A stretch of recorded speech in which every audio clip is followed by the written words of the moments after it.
How you? Good, bro. Pleasure, man. Drop a song next week. Yeah, just walk out. Bridge the gap with some of these platforms. So you write for other artists too? Yeah. Smart. That's kind of how I got known. I'm not going against them. I'm just rooting for a team that I was rooting for before I even knew LeBron.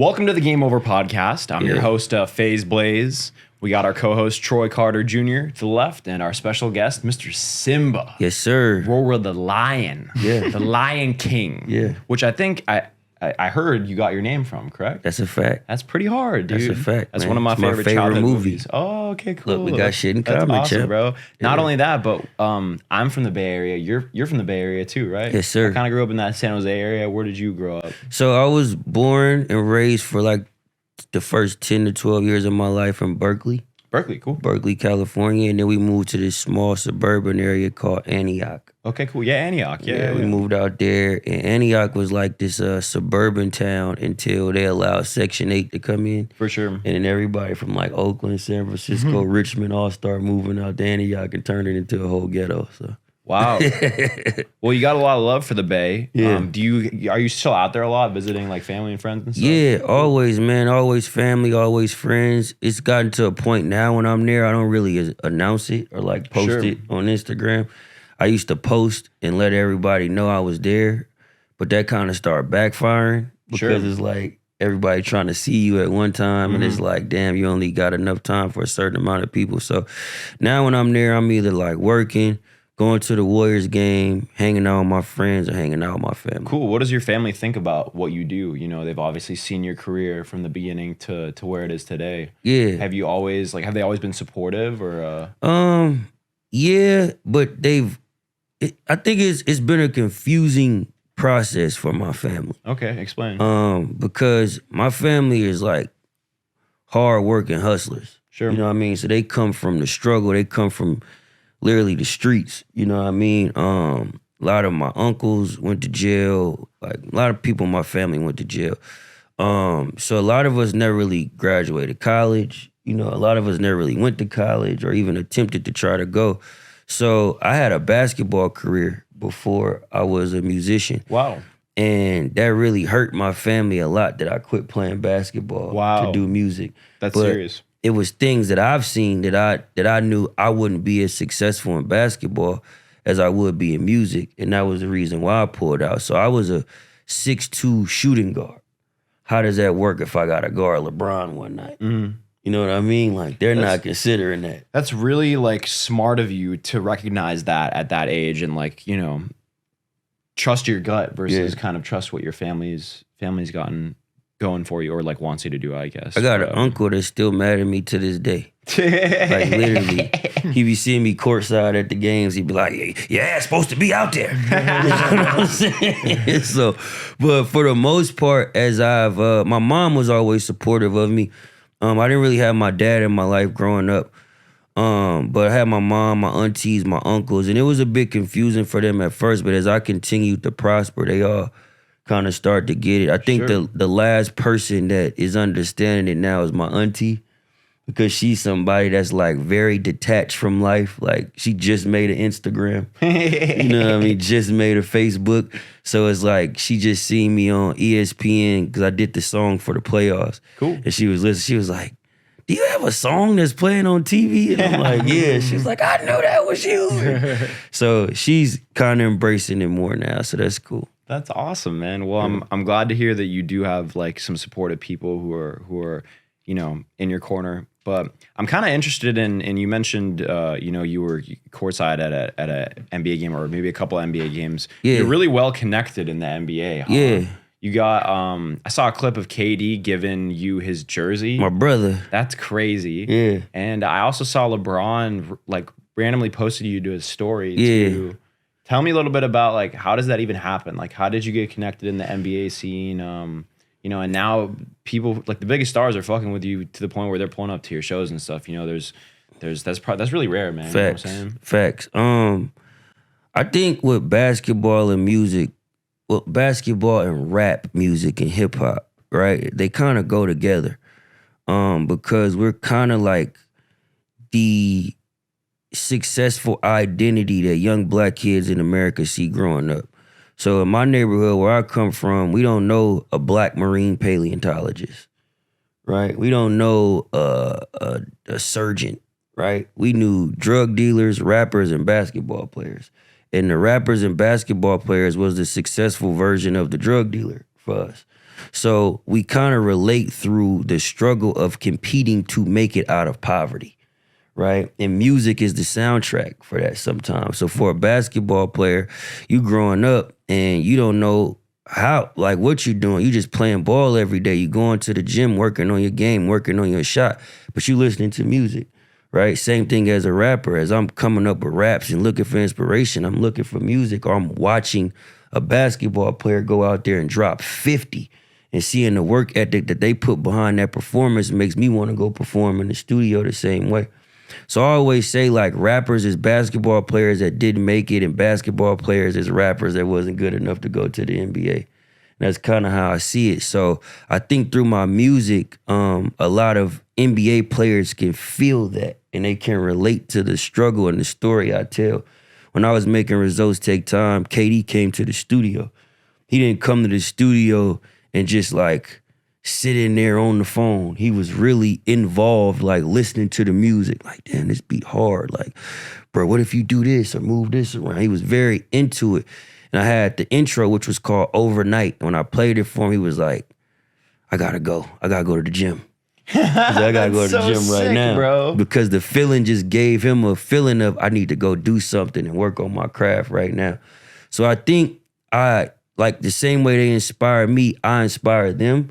But I'm also a very big basketball fan. Sure. So it's times where I'm sitting in the studio, bro, and literally I'm like brain dead, and I get on my phone and I see the Lakers playing 2 hours, and I just go buy some tickets and go to the game. You know what I mean? I'm just going to the game to go as a fan. I'm not going to take pictures or nothing. I just want to watch the game. Sure. So as a fan, how do you feel when people like LeBron and KD are showing you love? And you mentioned Draymond Green as well. You've had a little bit of a history with him. Yeah. What does that feel like as a fan to now have these people look at you as a peer? It's super exciting. It's super exciting. It's one of those things to where it's like it's validating. It's validating because it's like people I idolize rock with me the same way I rock with them. So it lets me know that I'm inspiring people that inspire me. And it allows me to continue to do the same thing. So like I say, it's times where I'm brain dead and I go to that Laker game and LeBron give me that handshake. And I don't want to go home for the next 2 days. That handshake is the reason I'm finna go sit in the studio for 48 hours and smell like shit and not take a shower, because that inspired me to go make some of the best That's music real of shit, my life. bro. You're really smart, bro. You're really Thank you, smart. The man. way that you like analyze things and the way you just drew that comparison to sports and the music industry, I've never really heard it the way that you put it together. So Yeah, dude, how old are you, if you don't mind me asking? 29. 29? Okay, Yeah. sure. You're very wise, man. That's Thank you, awesome. bro. I feel like I've been here before. Okay, Yeah, for sure. yeah. That's interesting, man. I feel like we all are spirits and our body is just a vessel. And I feel like the person I was before was from New York and he was a failing rapper. Wow. I feel like he was a failing rapper that had to give up on his dreams to go be an analyst somewhere else. What that is, I don't know. But that's how I feel. That came to you in a dream or what? It's just how I feel. You just felt you meditated and it told you that? It's things I feel and see just naturally as a person that I know I've never lived through but feel so familiar. So it's like my spirit went through this Deja some vu. form or fashion. That's Cause real shit, man. you know what I mean? Yeah, Like, no, I totally feel It's you. been times where I've been places I've never been and felt like I've drove down a certain street. Yeah. So it's like, where does that feeling come from? It can't just be deja vu. I must have seen this Sure. some form or fashion. No, I wasn't saying that it's deja vu. I was just like, I mentioned it because like that's that feeling. Yeah, That's that feeling. for sure. Yeah, for I'm sure. all in on that, bro. I totally like exactly what you said, bro. Is my exact philosophy, just as far as like this whole human experience that we have, and like I'm big on energy. Literally everything is energy, and like it's transferable. You know I what agree. I mean? So like your spirit just, you I know agree. What I mean? Swap it out. Like my son, he was born the year after and on the same day. So like my wife, her grandfather died. My wife's grandfather and my son have the same birthday. And he died a year before he was born. So like I just be thinking about that type of stuff. You know what I mean? I'll tell you Like, bro, another it's crazy like- story, it's crazy. right? This is wild. I don't think I ever told this story. One of my best friends who I got into the music industry with, his name was Byron Edwards, a.k.a. RBC Bugsy. We had a rap group called Neglected Kings. And That's a cool name. thank you. And we were just like two peas in the pod, you know, him, me, my homie Fee, and we would just game plan every day, come up with things. He was killed on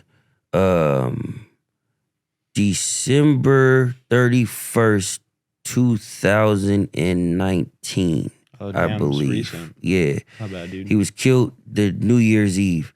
And as he passed, we realized that he had a child on the way. He had just found out. He didn't even tell us all yet. And his mom was taking it hard that he had passed.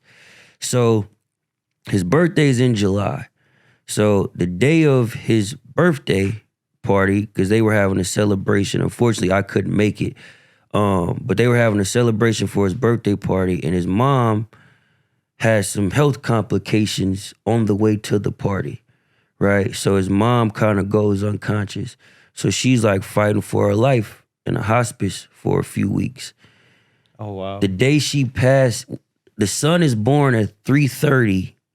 She passes 4 hours later. That's crazy. So the day the son was born is the same day she passed. And I truly believe she's in that little boy. Yeah, man. I know exactly what you mean. Yeah. The universe got a crazy way. It's a crazy order of things for sure. Very crazy. How do you harness that into your music?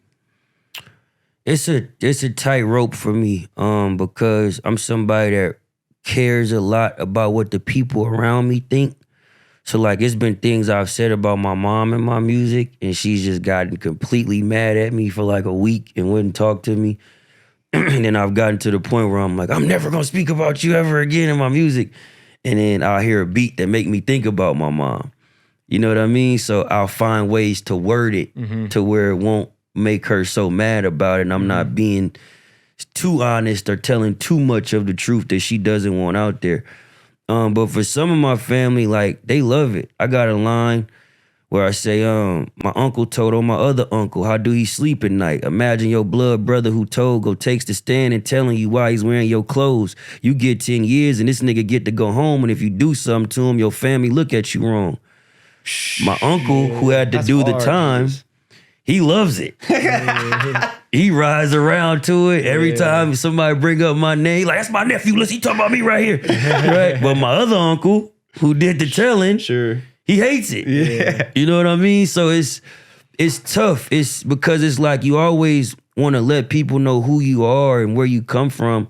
But at the same time, you don't want to offend your family in the process of doing that. So I try to find a way to walk a tightrope with it. Yeah, understood. You Yeah. gotta tell your truth. Yeah. At the end of the day, it's crazy though, because like even to the point you made about the basketball players, like I heard this quote, and it's like an artist's job is to reflect the times. You know what I mean? And it's just simply you giving your perspective on what's going on in the world. You know what I mean? And I think like it's a certain level, and like even with rap being 50 years old in hindsight, like it's still relatively young. Still new. And we're seeing like even to you, like with people like KD, LeBron, like they're early 30s. Well, LeBron's 38, but like they're still rap fans. Yeah. So I think like your palette just serves a more mature person who comes from that same background, and it's like what I come from don't change. Like I always tell circumstances people, change, but I fit the criteria of what rap used to be in today's form. yeah, I feel that. So a lot of the legends like LeBron or KD or Dr. Dre, they hear me rap and it reminds them of a time when they first heard rap. Yeah, for sure. You know what I mean? I just do it in a today's sense. So Sure. I totally agree with that. It makes sense you work with who you work with because like you got like a real spitter and you know what I mean? You're a spitter. Yeah, for sure. Like for a killer sure. one.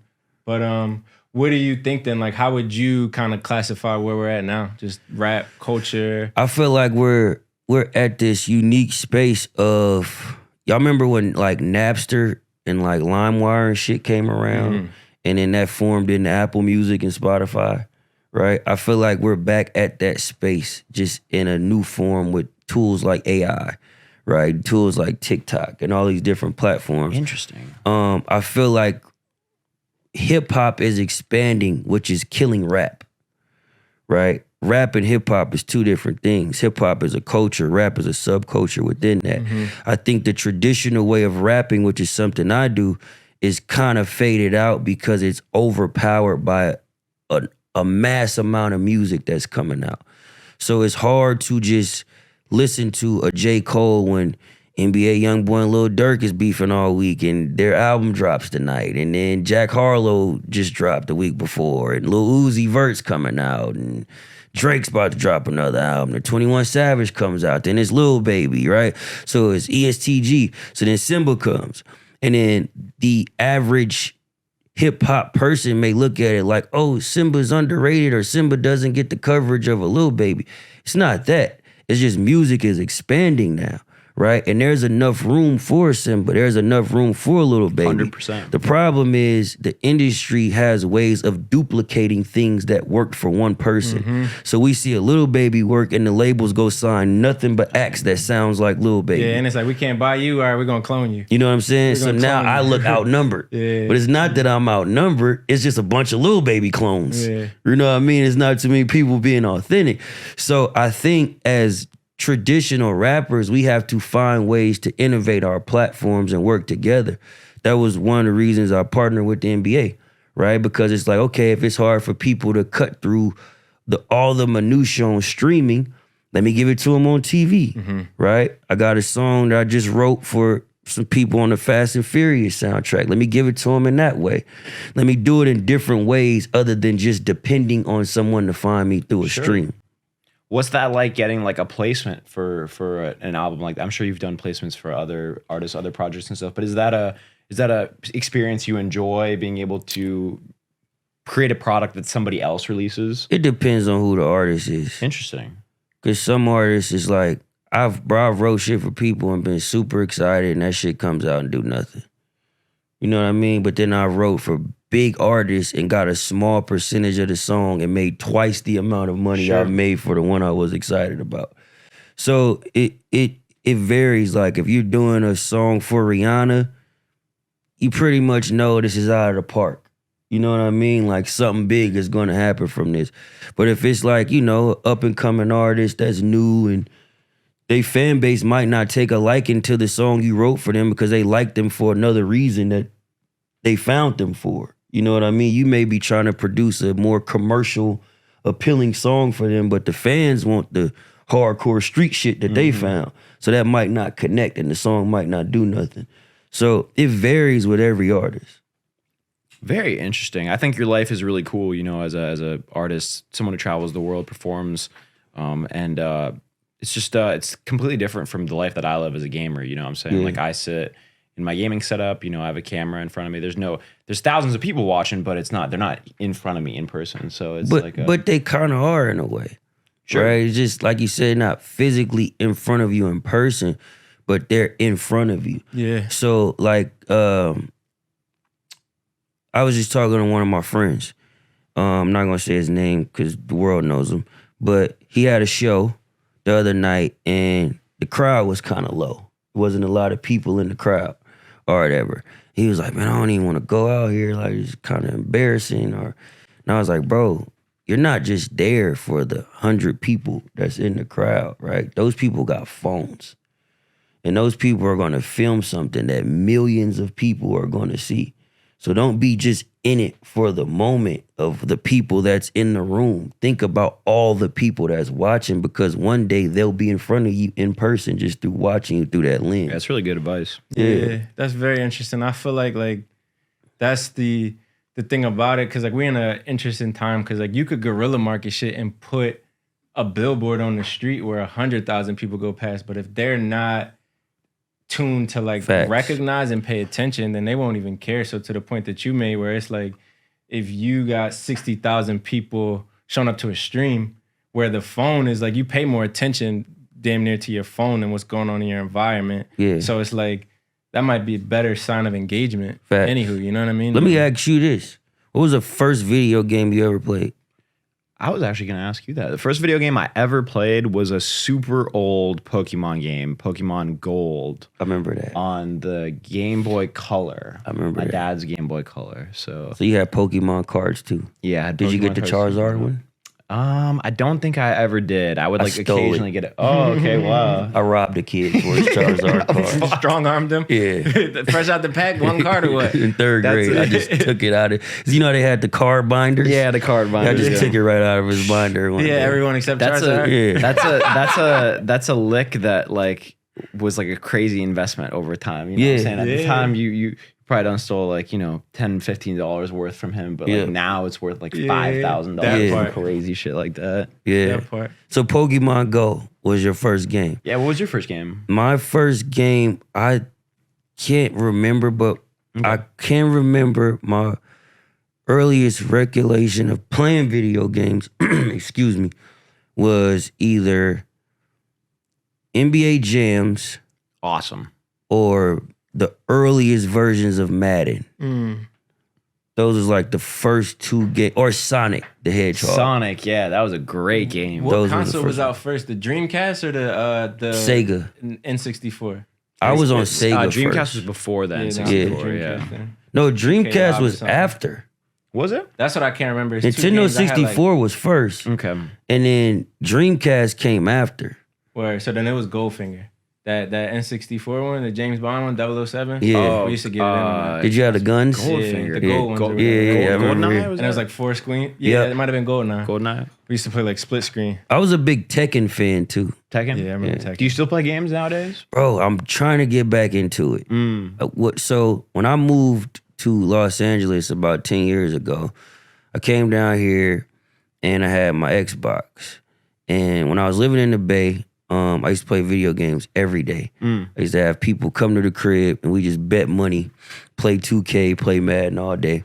And then I moved down here and I was like, this shit is consuming too much of my time. And it was before like Twitch and like, you know what I mean, the gaming platform was so big. So I'm like, I gotta go perfect my craft.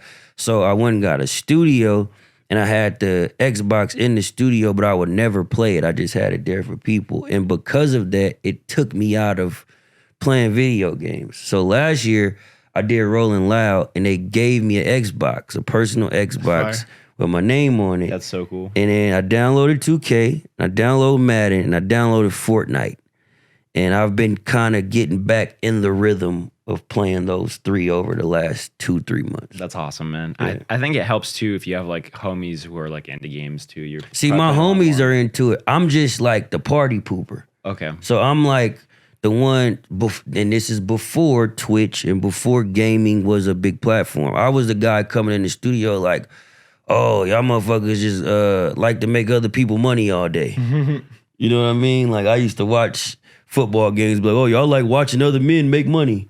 You know what I mean? Like being a party pooper. So I'm getting back into it though, for sure. Yeah. There's a lot of just when you mention like watching sports and stuff, a lot of people who watch traditional sports, they don't get gaming at all. They're like, they can understand why you'd sit down and watch a football game for 2 hours, but they can't understand why you sit down and watch a streamer for 2 hours. But it's pretty much the same thing, you know what I'm saying? So it's like if you're a gamer and you love playing a game, if you're a sports fan, you used to play a sport, growing up in high school, maybe you used to be football player, basketball, whatever, you're going to keep watching throughout your, adult years and stuff, even though you don't play. But same thing with gaming, you played a game growing up young and then there's a new version of the game you don't have time to play, so you watch other people play it and stuff. So.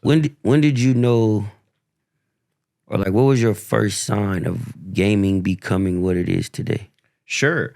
I mean, I appreciate you asking about me. It's more about you, the show today. But when you were explaining kind of how you're dynamic with your family and them, supporting you or not supporting you, it really reminded me of me growing up too. Because I have immigrant parents who didn't go to college. Nobody in my family went to college, and they immigrated me and my sister from Europe to the Bay, and their whole thing was just college, all throughout middle school, high school.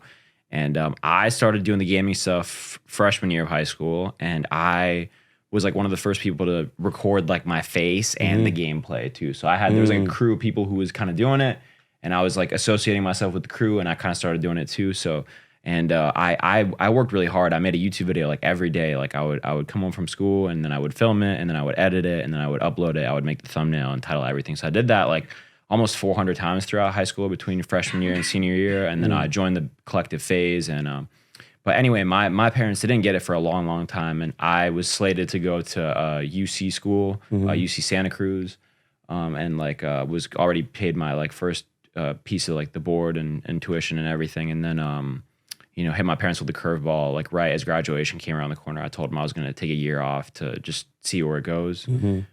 So I deferred, and I moved to New York, lived with some of the other FaZe guys, and it really became like a super successful business. So in that year, what was like the pivotal point for you? I think just once like the money really started rolling in, like once big checks started hitting the account, my parents, that's when they really were like, wow, this is crazy. And then it was just a question of, can this be maintained? And then it's like it hasn't stopped. So that's dope, bro. That's how it all kind of came together. But I guess to answer your question, when did I know it could be a career? So me personally, I started making really solid money like when I was in my senior year of high school. But I knew it was a viable career just off of watching other people do it. Because there was this guy, the biggest guy in FaZe. His name was FaZe Rain, still is FaZe Rain. He retired his mom like while he was still in high school. So he told her to quit her job and said, I'm just going to pay all our bills from now on. And like, he made a video about that. When I saw that, I was like, oh my God, like, gamers, they can really like, really make a lot of money. So it's been, I don't know. I see a lot of similarities too, to like athletes, the way that you see like similarities to, music and rapping and athletes. Cause all the athletes, they all play video games too. And it's definitely. And a lot of them are super tapped in with like what we do too on like the streaming side and the content side. Like AD is a good example of it. That's my guy. He started associating himself with a collective under FaZe. They're called Nuke Squad. They all play like a game together, a Call of Duty game together. And he like joined the Nuke Squad, and he like, plays games and stuff with them and does content with them. So it's cool to see, people like that give recognition to people like me. So, it's another one of those things. It's very validating. Exactly. So, yeah, exactly.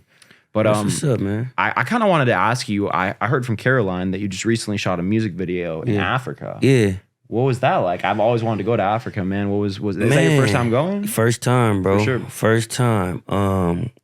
Literally was on tour in Atlanta, and I was talking to this bald head white guy, right? And he was like, I was talking about something, and I was like, yeah, I'm African American, man, so that really doesn't translate in our culture. We was talking about something business oriented. He was like, oh, that's crazy. Like, you ever been to Africa? And I was like, nah. He was like, so you're African American and you never been to Africa. And I said, damn, I gotta go to Africa. Literally, like, I literally picked up my phone as I was sitting right next to him, and I made a video like, man, I'm African American, I've never been to Africa. So if anybody knows the steps to go to Africa, send me the steps. I want to go to Africa. So everybody was sending me all these different things, the different vaccines I had to get. Then it was one of my friends who hit me, and he actually knew everything we had to do. So we went and did everything. I took 2 shots. My son had to get shots. I took him with me.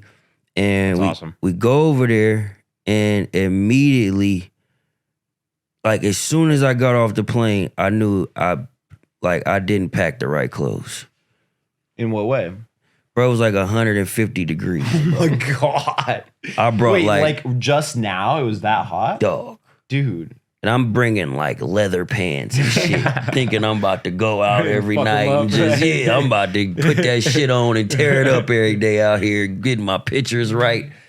The minute I got out there, I'm like, what the fuck is this?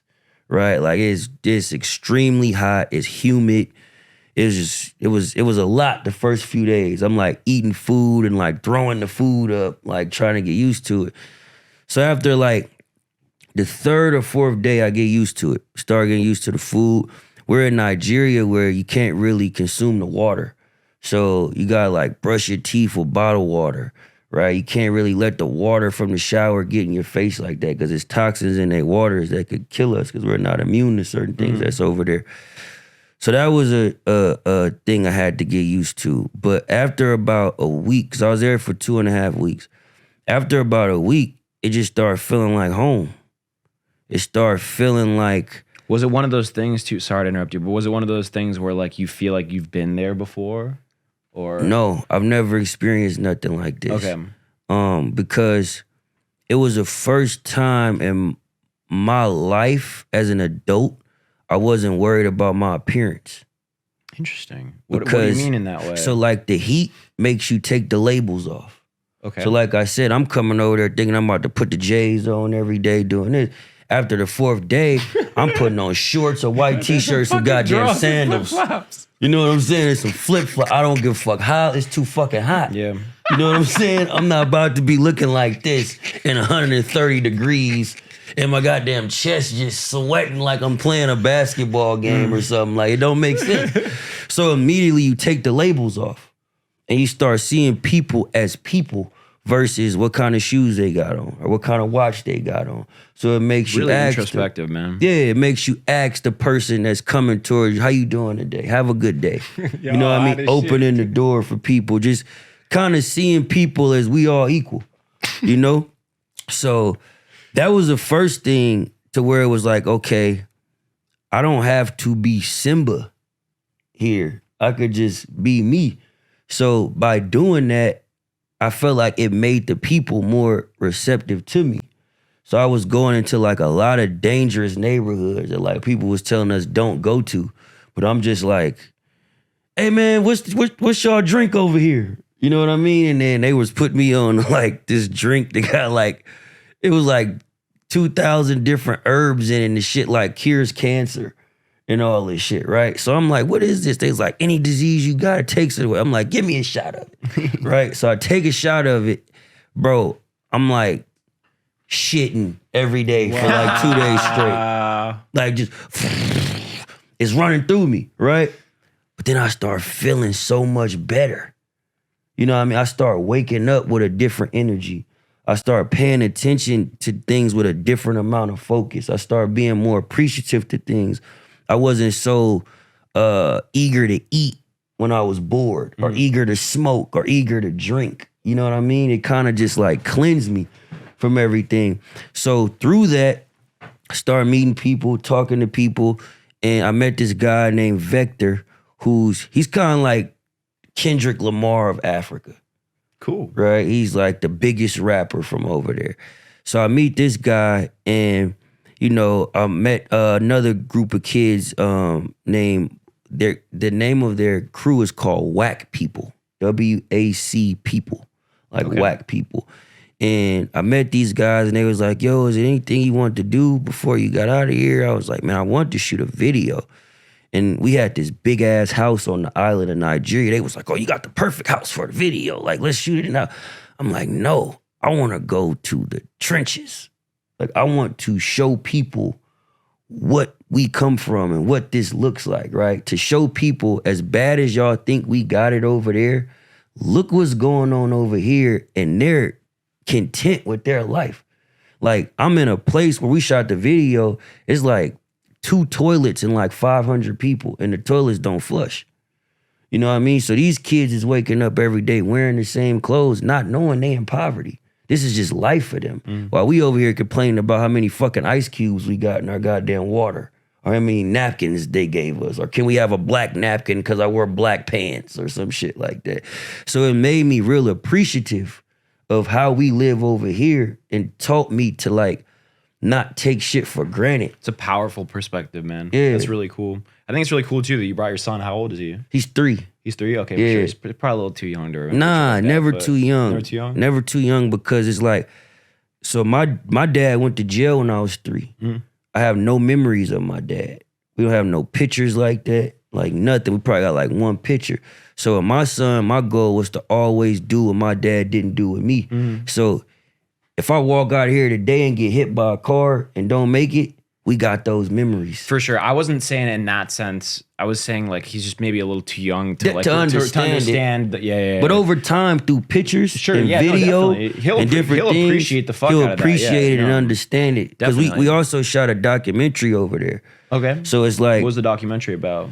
Just your I can't your go life? too into Okay. detail because we're working on it, Sure. but it's a process to show the difference between the African and the African American. Wow. So I met a kid over there named Lucky, who's 14 years old. Parents come from a small village. They live in a straw house with 7 kids, and collectively they make about $26 a month.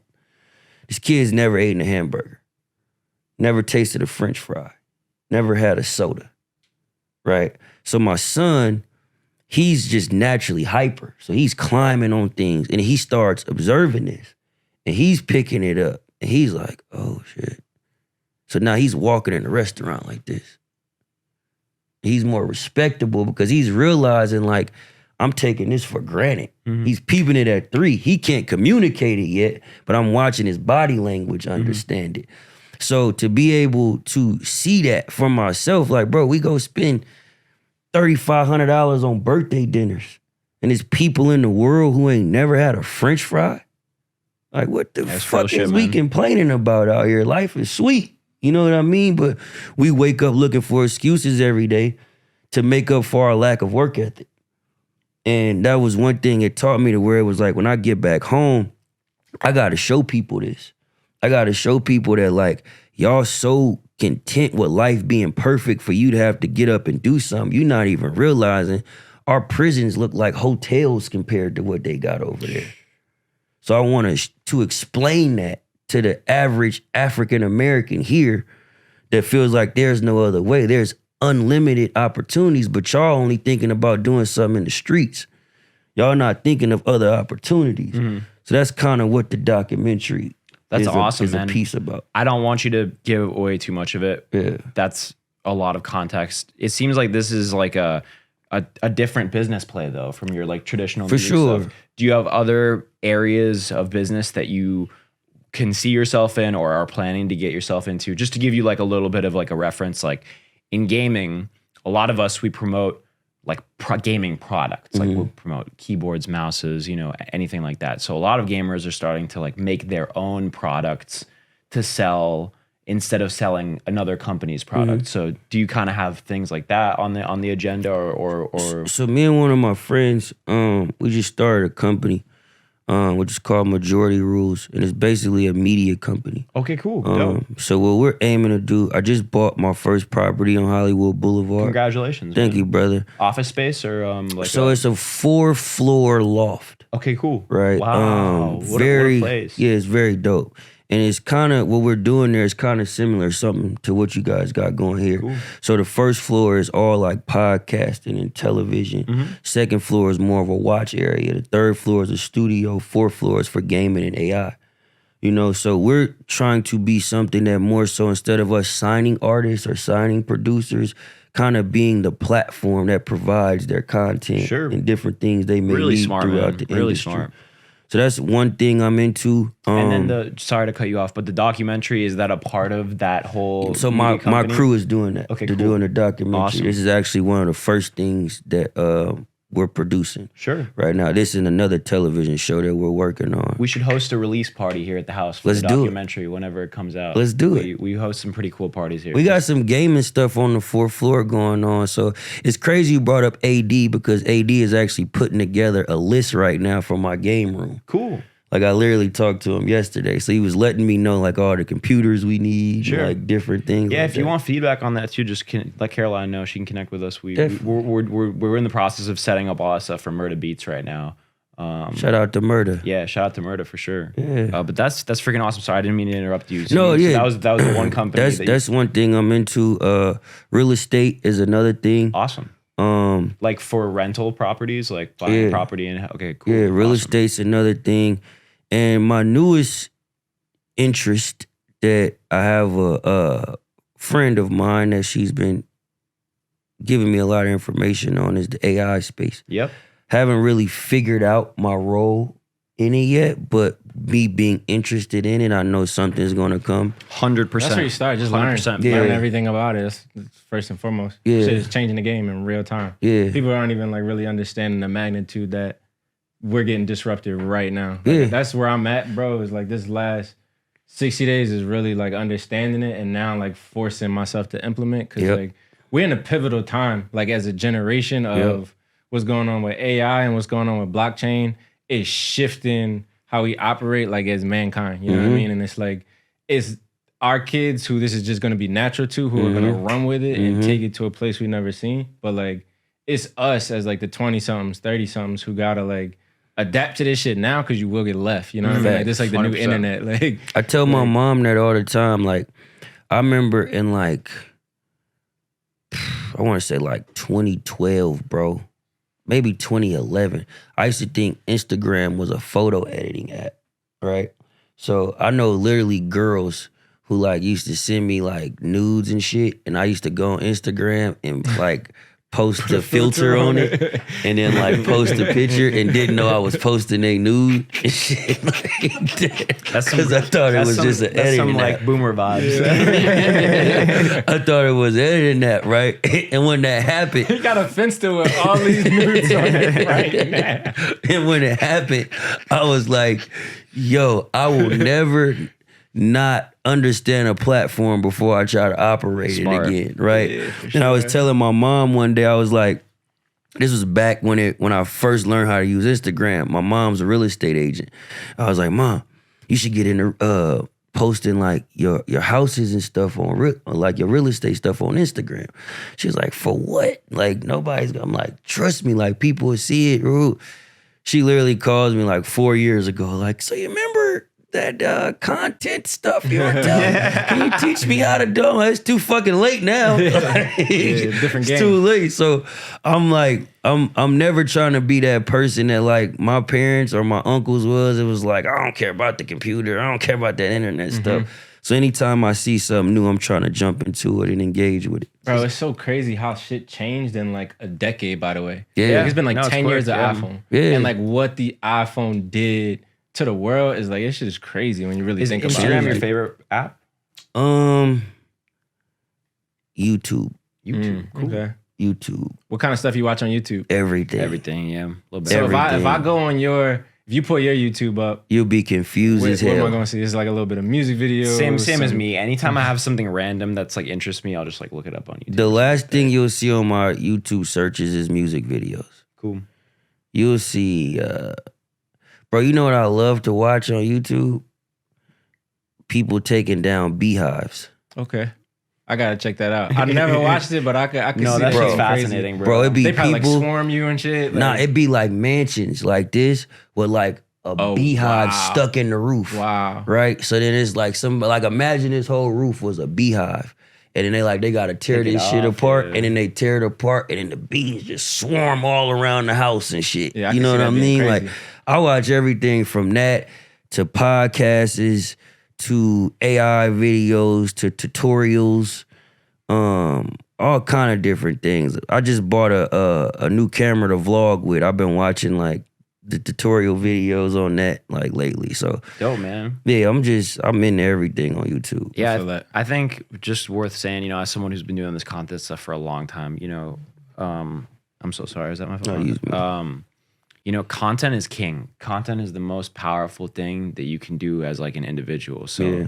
you know, doing things like buying the vlog camera, pulling it out, recording your experiences, you know, recording when people are, you know, when you meet new people, whatever it is, like it's that is the power. The power is in the content. So just, you're really smart for staying on top of it. And just, Yeah, you dropped the think bar a on the lot Math Hoffa shit. You just What? was saying that. Like, I saw a clip of that. Like, what kind of inspired that? Because he was saying the same thing. Of, like, artists got to understand that they're brands and creators. But could you elaborate on that, like, just a little bit more? Because I only saw the clip, but like, what I was kind of saying was like the typical way we're doing things as artists today is like dead, right? So it's no point. Like me and Caroline was talking about this the other day. It's no point for us to take 20 grand and go shoot a music video. Yeah, for sure. Like we could take that 20 grand and take our friends on a trip and bring all the cameras and not only film a music video there, but get 100 different pieces of content. And that's the music video. So everybody has seen the music video in a house like this with the big booty girl that comes out the pool and her hair slicked down and all this shit, right? But it's like, who threw her in the pool? Yeah. You know what I'm saying? Where's the video of somebody throwing her in the pool? Where's like the cake smash on the birthday video or like somebody falling down the stairs of the mansion? That's what people want to see today because American media has been able to dress up perfection so great over time. The new generation is like, we tired of that perfect shit. they can see it. Nobody's perfect. We're not living a perfect life. No matter how big your house is or how fly your clothes is, you're not perfect. So people want to relate to you through your imperfections. Super valid. And the more that you're comfortable enough with showing that, the more that the audience can engage. The problem is with rappers, we kind of sell the idea of being the coolest people on the planet. So a rapper doesn't want the mainstream world to see them fall down the steps. Instagram fucked the process up. Nobody's comfortable in a process no more. Facts. It's only the end result now. You know what I Facts. mean? Because the process, me showing that is I'm not at the end result, which is what I'm so used to seeing. Man. Facts. Like it's people... Yeah. It's people that hit me at times. Like I just posted a video at the Suns game and I was with Cameron and I was like, Uncle Shannon. Like we was talking about Shannon Sharp. Yep. Because Cameron posted a clip of Shannon Sharp accidentally cussing on TV. So Cameron and them have a new sports show where they cuss.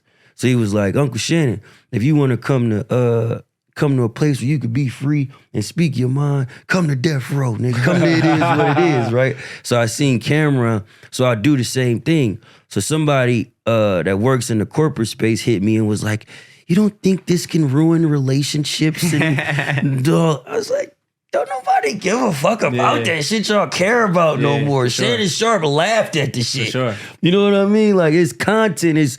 You want to see somebody at the game enjoying themselves, seeing who they next to. Nobody cares about you sitting courtside with the girl with the jawbone that's just strict as hell and her glasses on and she can't move and all that. No, we want to know what's going on at the game. Show us. Games. That's what the Lakers games look like. For sure. He's been Definitely. Oh no. You probably don't even know who LeBron is. Yeah, you just there to take the picture and then you act like you don't even want to take the picture when they put the camera on you. It's like, what's the point of that? People want to see it. So I think the more you kind of let the audience in today, the better it is. Yeah, that's real, bro. So many people don't get that. And like, to your point with you being somebody who really tapped in, bro, you should do a content series with us. We talk sports or whatever, you know what I mean? Down. Like, we could collab, our company, your company. I'm 1000% bro. down. Easy call. We could do that for sure. Let's put it together. Most definitely. That's all we talk about, bro, is like the game changed. People care more about who they care about than what's being laid up for them. You know what I mean? Because we've perfected a facade, bro. Everybody, the beginning of social media was like everybody's lit. You know what I mean? Everybody's posting the money, posting the car, posting this. But it's like, we'll see like, let's take a Jake Paul or somebody, right? They were just YouTubers.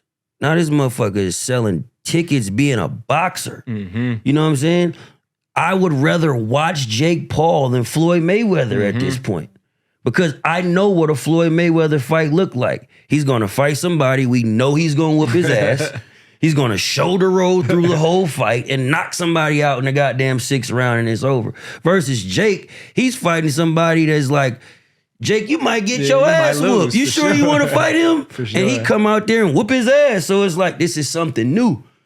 people are tired of traditional shit, bro. Nobody wants to just keep watching award shows and it's just like the winner of the best rap album. Yeah. Nobody care about that shit no No more. cap. And it's like, it's crazy though, because it's changing in real time. Yeah. When you see like content creators, like you said, launching products, starting their own brick and mortar businesses. So I'm just interested to see like what the new blue chip shit is. You know what I mean? Like what's going to last, what's coming out now that is going to last 20, 30 years. Like, but it's I think happening for sure. I think it's gonna always come down to just honesty, man. I feel like the reason why a lot of the modern day traits of the celebrity is dying because it's more relatable to be a average human being. Yeah. You know what I mean? Like, sure. I'll never forget when Real World came out. I think that was like the emergence of social media. Because it was like the first time we seen nobody we knew, like no musicians, no actors, nothing, just random people in a house. Yeah. That's Just how like- like Jersey Shore was huge too. Like, what the it's hell are we damn, watching like, this they for? Ratchet as fuck. But then we Like, watched them form businesses and form different shows and different clothing lines. And then they turned into their own products. And I think that's something that's important today is to understand people want to grow with you. They don't want to just embrace you when you're already successful. They that's want to know the valid. story. That's valid. Yep. I think more people can. That's probably one of the best pieces of advice I've ever heard of for any kind of creative. You know what I'm saying? It's so important to continue tracking your story, not just the highlights, the good parts, the bad parts. Every part of it is very important. Dude, it's always so interesting. We've done this podcast with so many different people. Yeah. And you know, you see somebody online that you know I've never met you before. Yeah. And I had no idea that you're about to come in and be this like super intelligent, super well spoken. You have such great perspectives. It was just a pleasure to interview you Thank today, you, man. bro. Thank you for having me, You're one of man. a kind, man. It's I'm awesome. gonna definitely come back, bro. I need you to teach me some of these games, man. For sure. I'm getting a lot better on 2K, but Fortnite, I can't figure it out. I mean, I can definitely carry you. I can teach you a thing or two, that's for sure. But you know, at the end of the day, even being bad at a game is content, bro. People love. Some of the biggest streamers in the world are people who are just a day in and day out just dog shit at the game. So.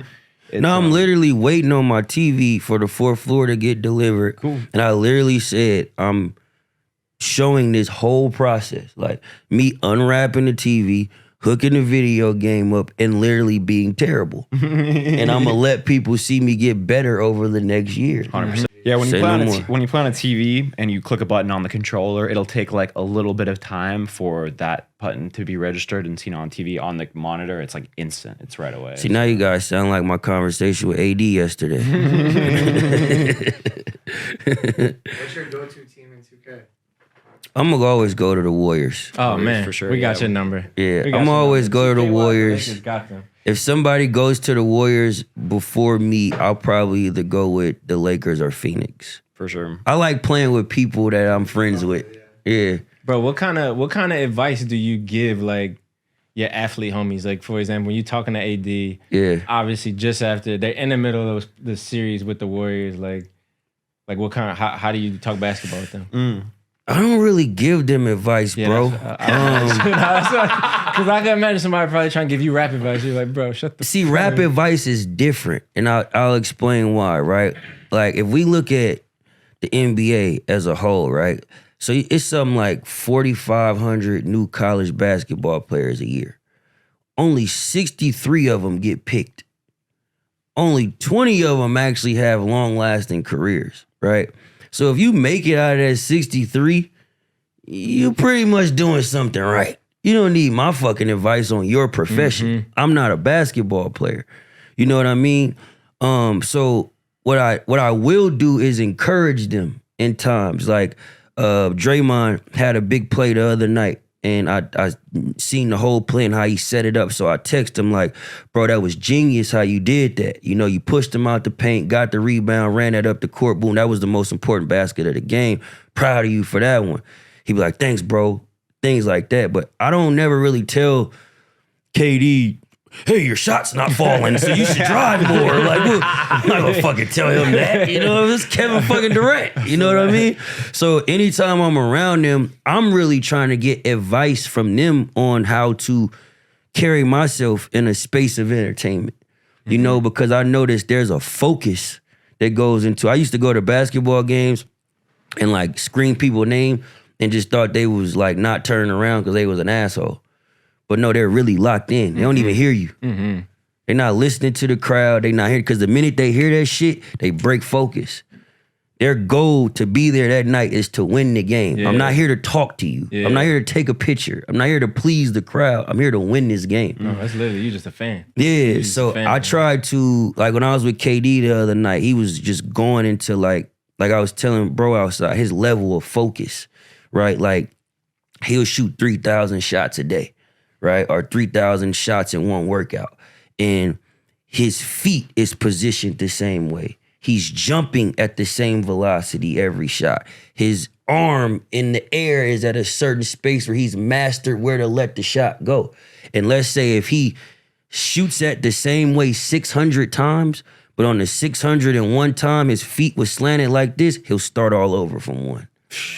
So the amount of discipline that goes into that is like something you can't teach. It's only something you can learn. You know what I mean? So when I get around them, I try to ask those questions and figure out what those things are so I can apply it to where I'm at. Because I'm nowhere near where Kevin Durant is in life or LeBron James. But I'm going to get there. But I can only get there through advice or asking questions and learning what it takes to get there. That's dope, bro. Did you ever read read Mamba Mentality by Kobe? Nah, I haven't, but I heard it's a great read. Yeah, it's I went through it a couple of times. I recently gave it to my cousin. It is a great read, and like one is just awesome that he had the foresight to like he documented his whole career from like college or high school, the draft, like throughout his entire career, all in photos, which is awesome, with the intent of building out the memoir. So like he's telling the process the whole time. Wow. But the way he approached his career in the NBA is like synonymous with like business and entrepreneurship, because like he's just talking about like how he approached getting advice from people. Like he's like, yo, I could learn something from all of these legends in different capacities, and like how he would spend summers working on one thing at a time to dial in every mechanic of his jump shot. To your point, is like that level of detail, I think just goes to life in You general. can learn feel from me? everybody, bro. I learn from people who make terrible songs. Yeah. Like I feel literally. that. And not to call their songs terrible, but I learn what not to do. I feel that. You know what I mean? Which makes my songs a lot better. So you can learn from any experience in life. Yeah, man. No, you gotta learn Anything. from experience. For sure. For sure. Well, you mentioned that you had a placement, I think, on the Fast and Furious soundtrack. Yeah. You helped write a song. Yeah. You were also on the Creed soundtrack, weren't Yeah. you? Creed 3? Yeah. How is that? How does that even happen? Like, because most rappers, they do take that traditional route promoting their music, but you got songs in movies, bro. You said you have a partnership with the NBA as well. Yeah. Is that all like, do you attribute that to your management, or is that like, how does that even happen? My ability to move around. Cool. I think most rappers in my position they may feel they're too cool to do certain things. But me personally, I feel like we miss out on a lot of opportunity by feeling that way. So like I was breaking down with the streaming thing earlier, it's very hard to find music today in the streaming era. So how can you find it? Fast and Furious has their own audience. You know what I mean? The NBA has their own audience. So why not go collab with people that have an audience rather trying to build out in somebody else's who's doing the same thing as you? Smart. So I'm not going to go compete with NBA YoungBoy. I'm going to just go link with the NBA. You know what I mean? And make music for the NBA rather than try to make a song like NBA YoungBoy or make a song like this person. It's like, that ain't what's for me. And it's a lot of opportunity that get left on the line, from soundtracks to music and commercials, you know, movies, all kind of different things, to where people just think it's only about streaming. So for me, I try to find new platforms to where I could introduce myself to other audiences than just the streaming audience. Yeah. I think those are two great collaborations for you too, just between Major. Fast and Furious and Creed. I mean, and the NBA and Creed. Yeah. I think like that's the perfect audience for your music. Yeah. That like ambitious, underdog, motivational music. For sure. For People sure. want that watching those for sure. For sure. For sure. And they live a lot longer. You know what I mean? Somebody's gonna always watch Fast and Furious. Somebody's gonna That's a very good always, point. you know what I mean? They're gonna always watch Games 7 Yeah. when the Warriors come back and beat the Lakers. Bullshit. Have you ever Sunday night? Bullshit. Have you ever heard of the Like, Have you ever heard of the corgi from social media that predicts games correctly? Nah. Okay, I'm not even gonna get into it then. But this, I did see shooting the ball down the stairs, right? so he's like, his owner pass him a basketball, and then he like will hit the basketball, and it lands in like one of the team's bats. So he'll have like a team. Oh, the dog. The dog, yeah, the Yeah, dog, I the did dog. see that. Yeah, so Yeah. he predicted that the Warriors would win in 7, and he predicted every game correctly so far. So That he dog's predict- AI. He predicted that the Lakers would go up 3-1. So he's that like, dog is Vegas. No, that's what's up. That dog is what was Spike's dog name from Toy Story? I got no clue. I know what Remember you're talking Spike about. had Yeah, the, the Slinky. yeah, right? the I robotic dog. I forgot his name. It'll come to me later. Yeah. That's who that dog is. Shout out to that dog. Warriors in 7. Well, anyway, thank you guys for joining us on the podcast today. Thank you, Symba, so much for Thank coming you on for the having podcast. me. It's been a pleasure. Check out Symba's music. It's freaking good. It's really good shit. It's some Come good on music. now. He also has a music video that just dropped. Yes. That he shot in Africa. We talked a little bit Top about on the G. podcast today. New project coming soon. New project coming soon. We appreciate you coming on the show to us today. As always, Troy, thank you for joining us on the show as well. And we'll see you guys in the next episode. Peace out.